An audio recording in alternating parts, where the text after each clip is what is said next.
بسم الله الرحمن الرحيم.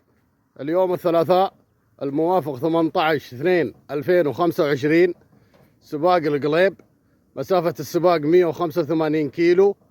عدد الحمام المشارك 1460.